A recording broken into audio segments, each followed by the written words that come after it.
Hey everyone, welcome to the Matt Report. I'm your host, Matt, and we're back for a second time interviewing Andrea Rennick because we had some technical difficulties last time. We're blaming it on the Canadian tubes.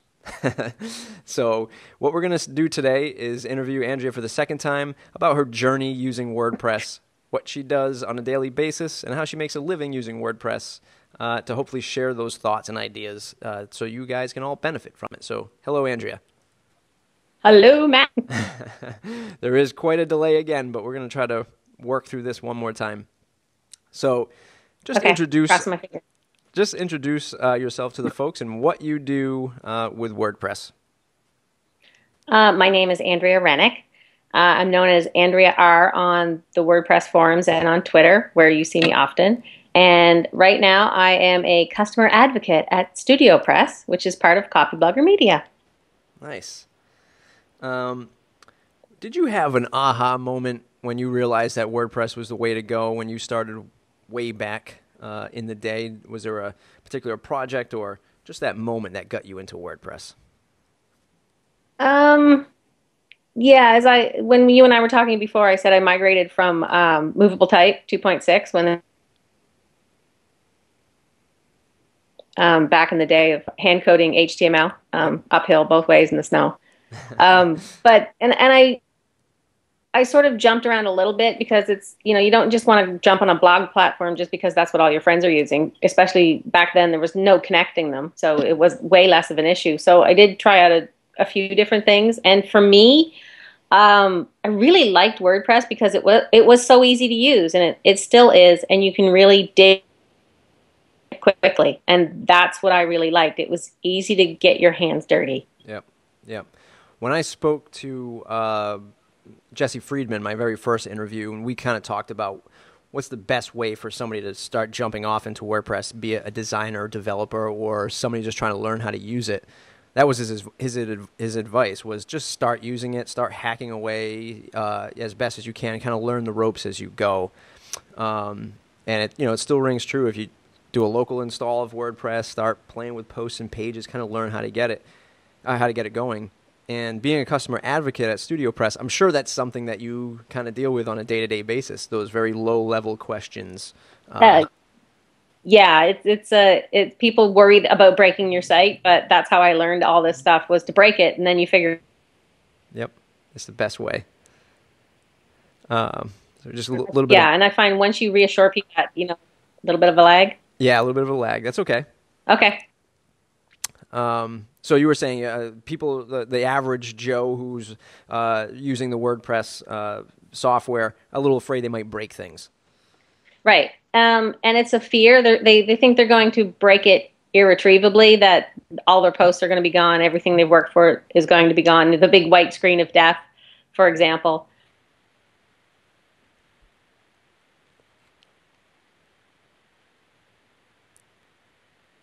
Everything's recoverable, especially if you make a backup first. So make a backup and then play away. And that usually gives them the confidence to go forward, even if it is right into a... Nice.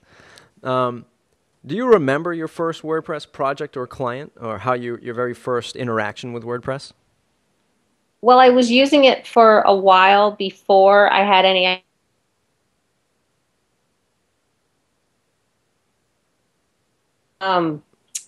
But one of the way I sort of fell into it was I had a lot of blogging friends who wanted to tweak their WordPress sites, and they didn't know how to do it. And well, gee, Andrea, you're pretty smart. You have this figured out. You know how to use it. How do I do this? And it went from there. It was really kind of cool, actually. Nice, nice. So what came first? Was it was it working with StudioPress, or was it creating your WP ebooks? Kind of take us down that path of what started the career of WordPress after helping your friends. What was that next step? So I was helping my friends and doing more and more, and I fell into WordPress multi-site, which was WPMU way back when, and started a homeschooling community using that. Got into doing that more and more and just giving back because there was literally no documentation. So I started up a blog on that, and people started to hire me out of that. And at the time, I wasn't looking to start a career in this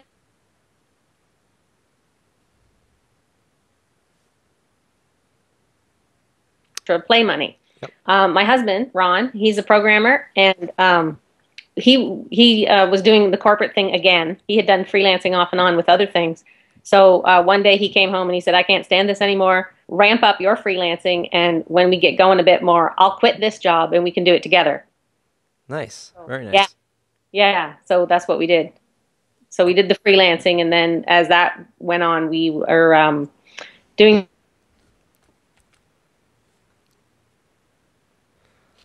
All right. A little bit of a lag one more time. And some of them were out of our budget. We wanted to help. Uh-oh. Instead? No, that's me. Yeah, Stop video. There we go. There you go. How's that working? So far, so good. So you started doing the freelance thing. Your husband wanted to get out of the corporate world. That's how things started kicking in. How did you find these folks? So, you know, folks were hiring you for the WPMU stuff and then StudioPress. I mean, what's your best tip or advice for folks to find others like a StudioPress that might want to hire them, or how do they get noticed if they're a designer or developer or freelancer? Well, at the time, and I don't think we really talked about this before either. The way I didn't really have to hunt for people quite so much, because I was in the old MU forums posting like hundreds of posts, and even when my husband Ron was getting into it, he started releasing free plugins, because I would be asking him, how do you do this? Can you write me a plugin for this? And he'd write it, and then he'd say, oh, well, I can give back, because he knew nothing about GPL before this and how it worked, because he was a software dev for hire. He got paid, and the company he worked for owned all his code.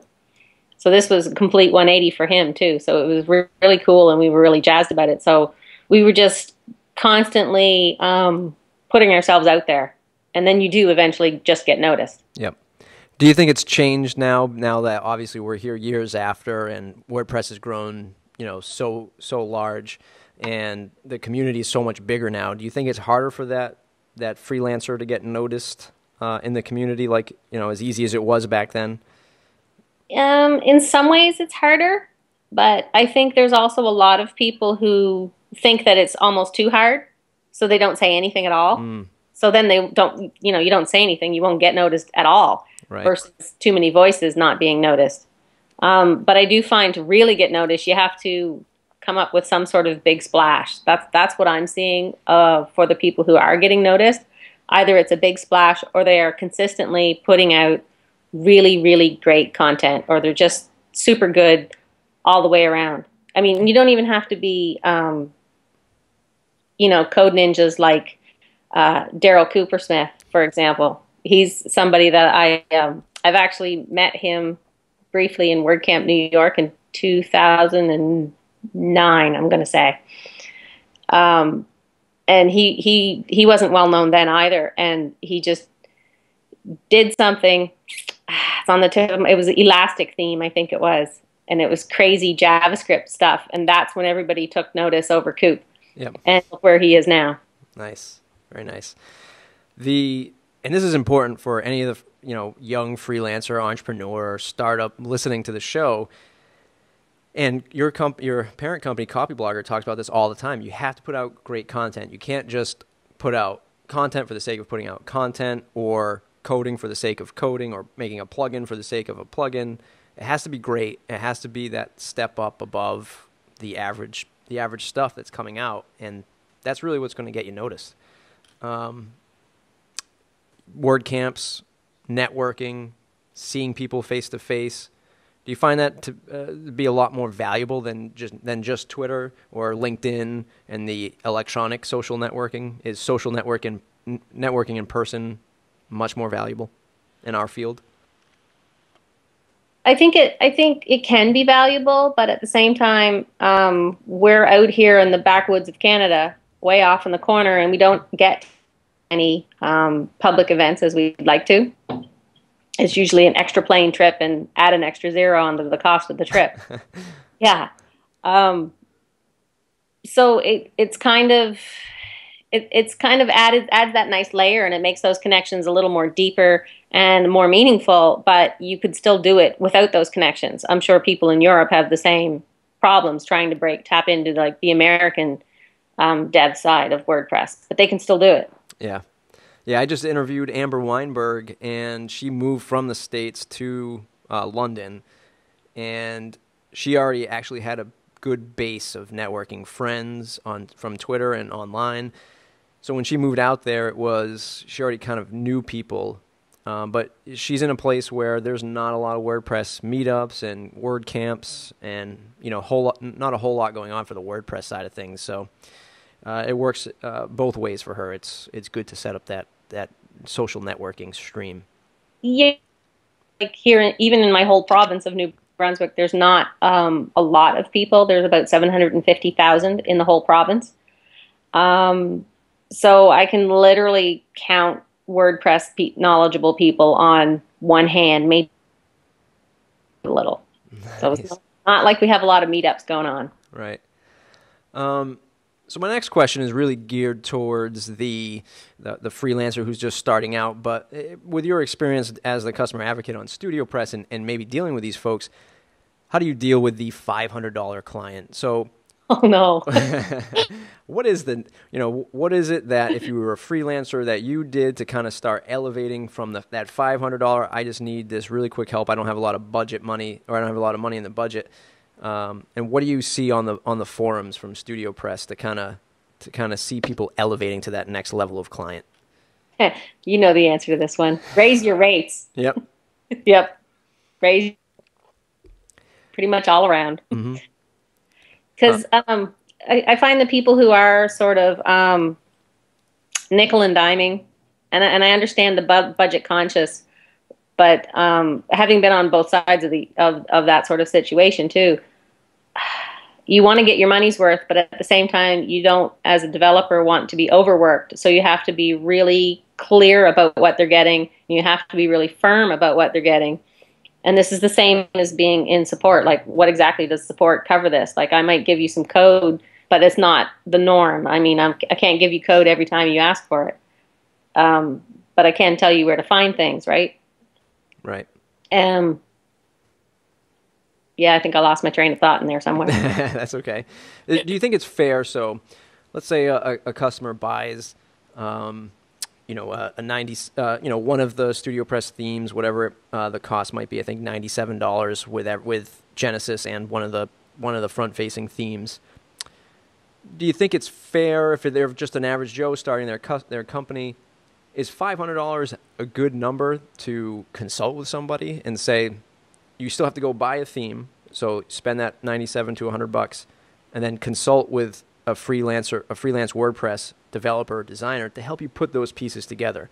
Is that a fair number for strategy/consulting on getting WordPress up and running off the ground without really having to touch code and design stuff? I think if they're looking for something custom, yes. And I think it's fair now, whereas before, like 5 years ago, it might have seemed really pricey. But the other thing I'm seeing is people don't realize when they do start their own website that it's hard work.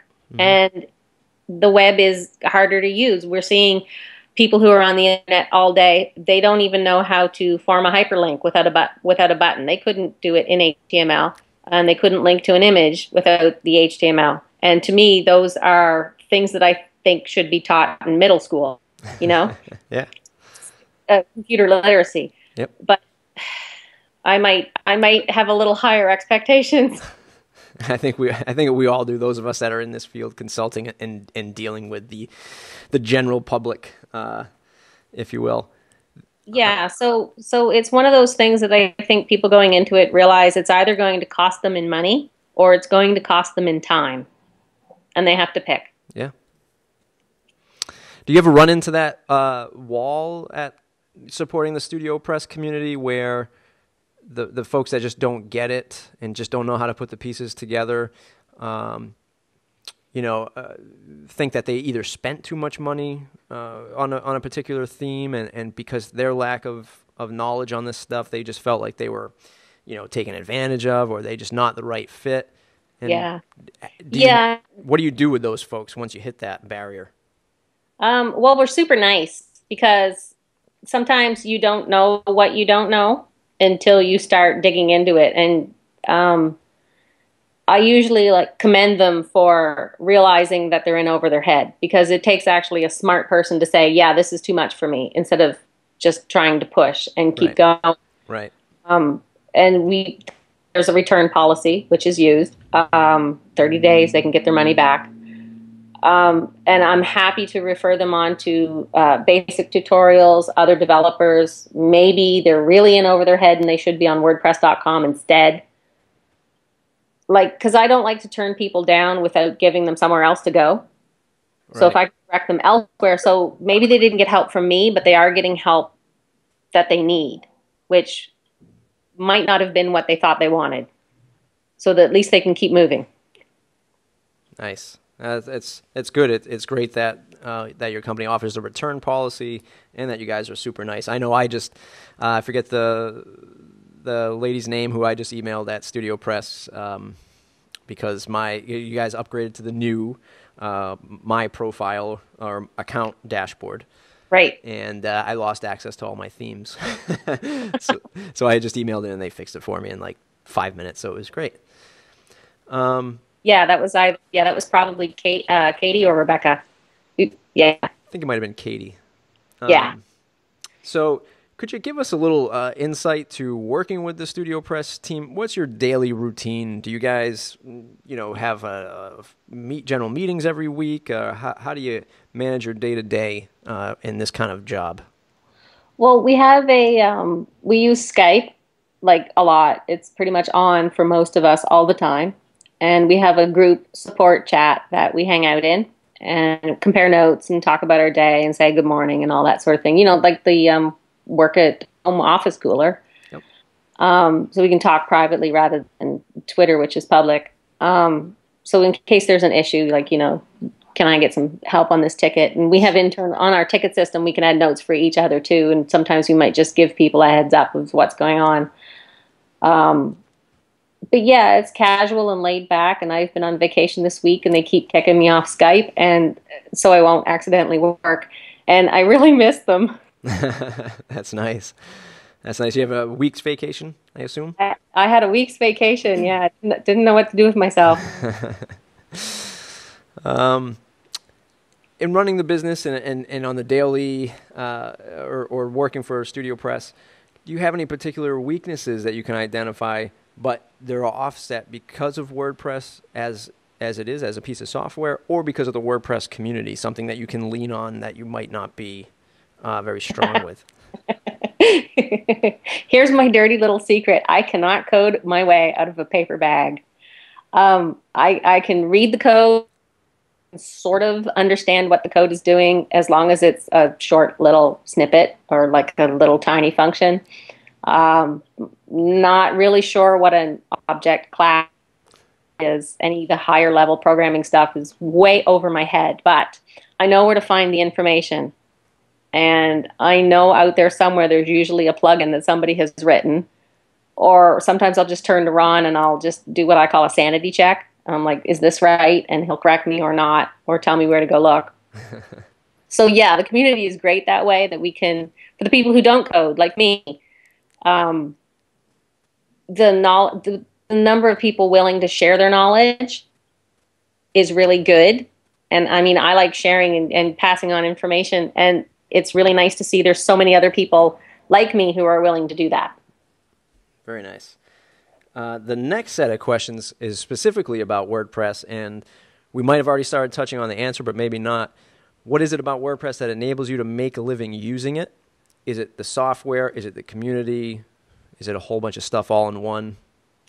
It would definitely have to be twofold. Both the software. It was free, so it was easy to get up and running. Well, it was free and easy, but I mean free as in I was free to take it apart all I wanted and give back and figure out all that stuff.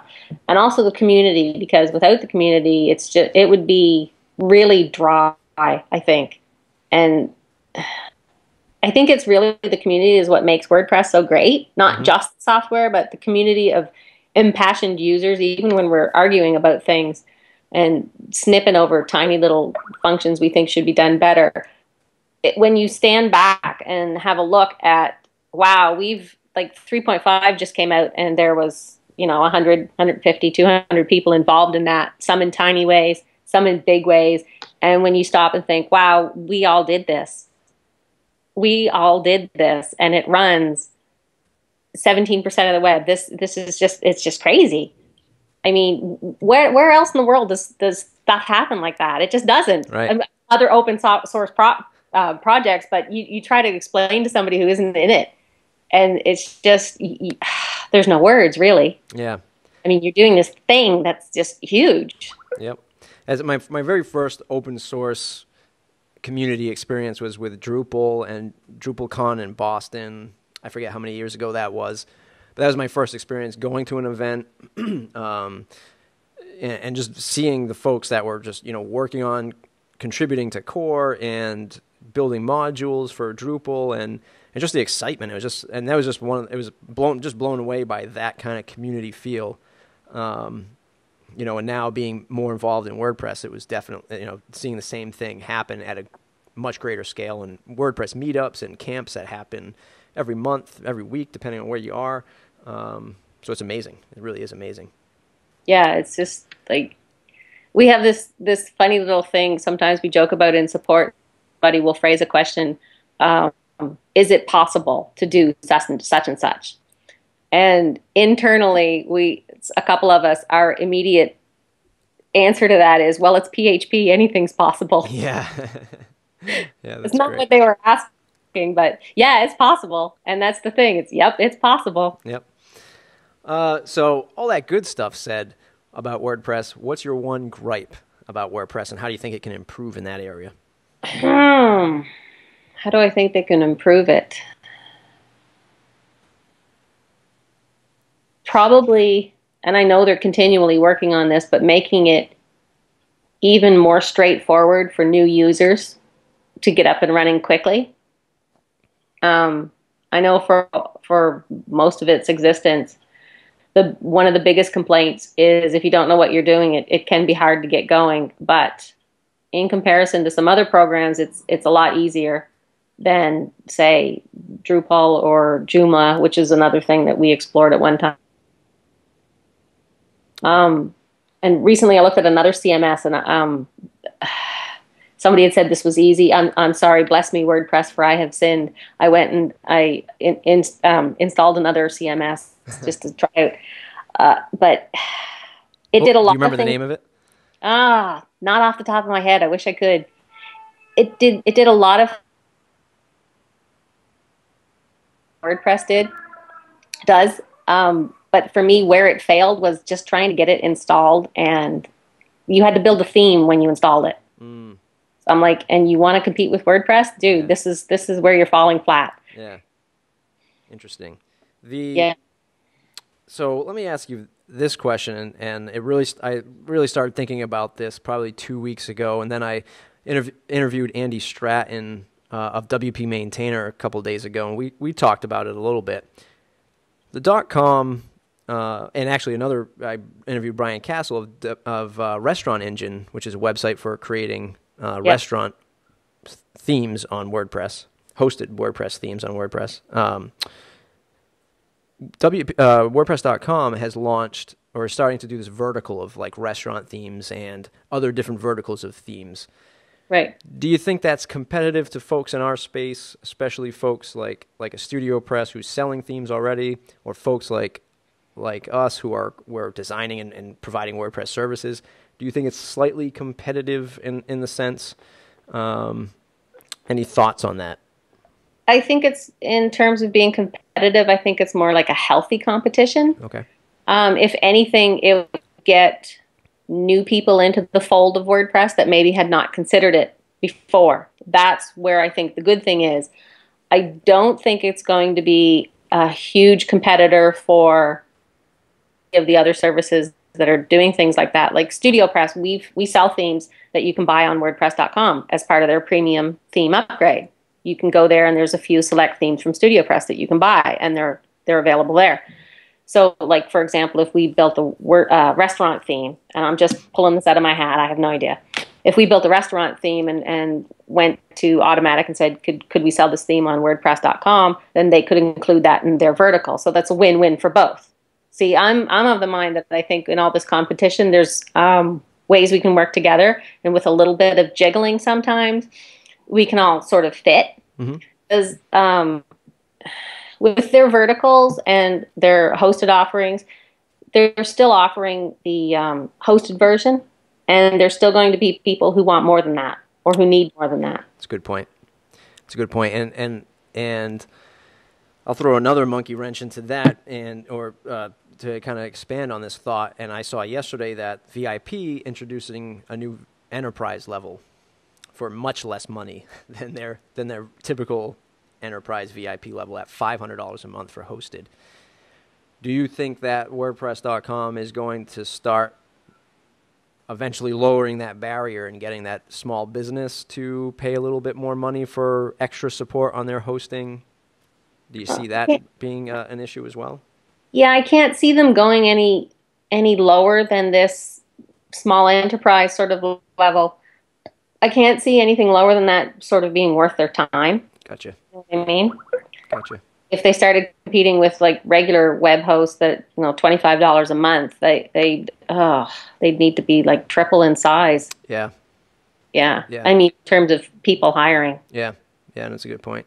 That would probably spread them out a little too thin, business-wise. Yeah. Great. So where should people start? Or actually, first I should say, can you talk a little bit more about your experience with the WordPress community, giving hugs, stuff like that, and that connection to WordPress community, individuals who freelance, and kind of the great stuff that comes from that? Yeah, I'm the crazy person at all the WordCamps who is out in the lobby at WordCamps making sure everybody's having a good time. And did you meet this person over here? And would you like a hug? And if I've seen you a couple times before, I'm squeezing your waist really hard and giving those big hugs. Because I'm happy to see you. I really am. Yeah, and I do a lot of volunteer stuff with WordPress, and we have a new team formed called the community team, just to be virtual signposts. And because people, they get the fever with WordPress and they want to become involved and they don't know where to start. So the community team, which I'm a part of with Jane, will be doing some more work in the new year about directing people where they want to go, if they want to contribute, coming up ways for people who are non-coders to contribute and highlighting those ways. Helping contributors themselves contribute, because some people find there's some hurdles. So we're going to see if we can come up with ways to address that. And just make it more of a warmer, welcoming place, because I've talked to a few people who have felt like it's really an outsider looking in, and they find it really hard to break in, like before when we were saying put yourself out there. For a lot of people, not for an extrovert like me, but for a lot of people, that's a huge step. You don't want to put yourself out there and then get mocked for your code with like the doing it wrong hashtag. I mean, yes, you can do stuff really wrong, but there's a nice way to explain that to people. Sort of an educational, hey, dude, don't write your code like this. Here's a better way you could do that. That's how we would prefer these things. And that's how I think these things should be explained. Not, oh my God, dude, you're just so horrible of a coder. Oh. Yeah, that's not very friendly. No, it's not. It's not nice. A few of the other folks that I've interviewed had said that, stated that they are introverts, and when they go to these events that they are afraid to see or to put themselves out there. And one of the things that I've noticed that myself going to, especially when I went to WordCamp New York, that there was a pretty good divide between, the folks that didn't want to say anything. It looked like they had the questions, like they wanted to raise their hand, they didn't. Like they wanted to approach the automaticians or, some people from, known companies like a StudioPress. I think WP Engine was there. Just kind of afraid that they know that there are these folks out in the community, but they're afraid to approach them. Do you think that it's just I'm kind of afraid to approach you, or is there some kind of like divide or faction between the cool people versus the other folks? Oh, that's funny. You should say like the cool people during the other and everybody else, because I've had people come up to me and they're like really shy and like, "Excuse me, Andrea, I just wanted to say hi." And I'm like, "Oh my God, I remember you." It's just we've interacted. I remember all these people, which is really weird. And then they relax, and if I think what I would want to say to people if they're afraid of approaching what we would call the cool crowd, like none of the cool crowd thinks they're cool. We all think we're these dorky geeks that at any minute somebody's going to come up and say, "Hey, you're not supposed to be here." Really, I'm telling you, we all feel this way, that it's somehow a fluke that we're some big name here. And it's the way I explain it to people is I'm kind of a medium-sized name in a very tiny corner of the internet. You know, it seems like a big deal until you go wider, and then you just kind of get knocked down a little. So yeah, just go say hi to these people. They want you to say hi. You know, that's why they're there. They're there to meet people and to hear what you're doing, and that's how these things grow. They want you to approach them, and if you have questions on how can I get involved, they're more than happy to say, "Hey, yeah, we got a job just for you. What do you like doing? Yeah, okay, you can come help us over here." Nice. Now, is that kind of what the new community initiative is all about? Is helping these folks and kind of get comfortable with all this good stuff? Yeah, exactly. Like I joked on Twitter. I was thinking about it one day out loud on Twitter, and I joked that I should probably write a little blog post called "Contributing to Core Introverts," and I actually got an insane amount of responses saying that was a really good idea. So I'm like, okay. That's great. Do list. That's great. All right. And kind of to wrap up the question and answer series, where should people look that are starting out in WordPress to start honing in and improving their skills? Things like the community initiative, hacking away with WordPress. What do you have for those folks? There is, yeah, if they want to figure out what's going on in like a regular development cycle and keep tabs, there's make.wordpress.org, and you'll see on the front page the feeds of all the different sort of teams. You can pick your interest and follow along, watch from home for a while, see how the flow goes. This is like the sort of in between IRC chats type discussion, and you can hop onto IRC during the idle times, or post weekly chat is also a good time if you have questions. Like as soon as the development chat gets over, people usually hang around a bit to answer a few more questions. Nice. The forum as well, you can always hang out there. Twitter is really active. Google Plus is forming lots of communities. There's no official WordPress community there, but there are a lot going on if you wanted to congregate there too. So they just released the community feature.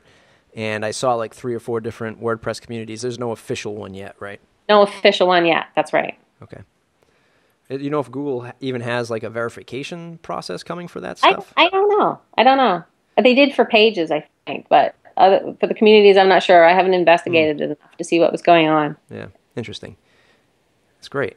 All right, so let's jump into the old lightning round. We'll ask you a series of questions, and you will have a series of answers. So, okay, I have my buzzer ready. Awesome. So the one plugin that you cannot live without. Domain mapping. The best business career advice you've ever received.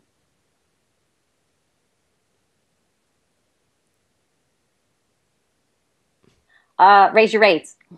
Oh, do what you love as well. Okay. The longest a client project, or in your case, maybe trouble ticket, has been open or taken. We have had a client go on for more than a year. I think 2. Wow. 2 would be the highest one I've heard so far. Somewhere between a year to 2 years. If Ron was here, he'd be able to refresh my memory because he keeps track of the numbers. But it was about double too long.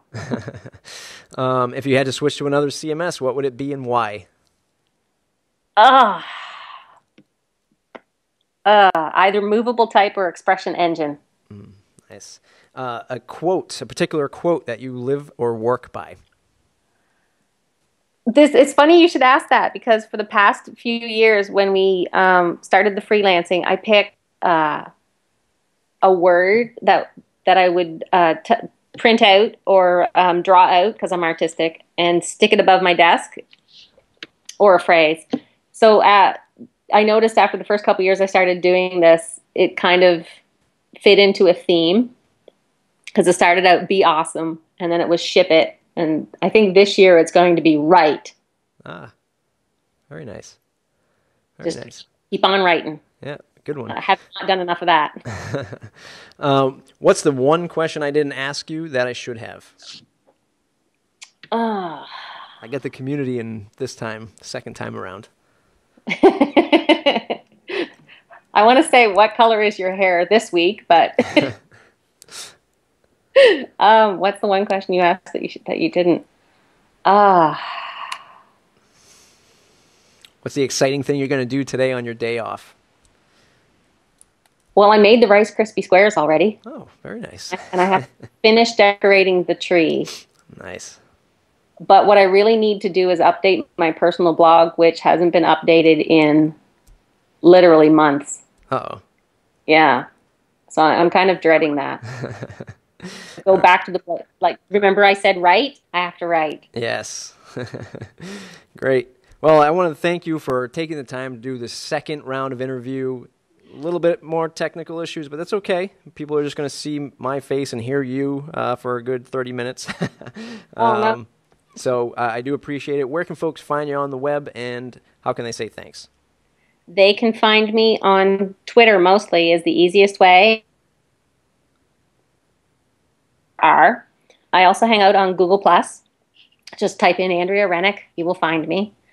Those are the two fastest ways to find me. And you can also, if you just wanted to drop me a line, go to ronandandrea.com under the contact form and just say hey. That's awesome. Awesome. All right, Andrea, everyone go and say thank you to Andrea. That's at Andrea_R, because I think it broke up when you said that before. So go thank her for doing the interview. We really appreciate some awesome stuff here. So, Andrea, thanks again. I'll see you soon.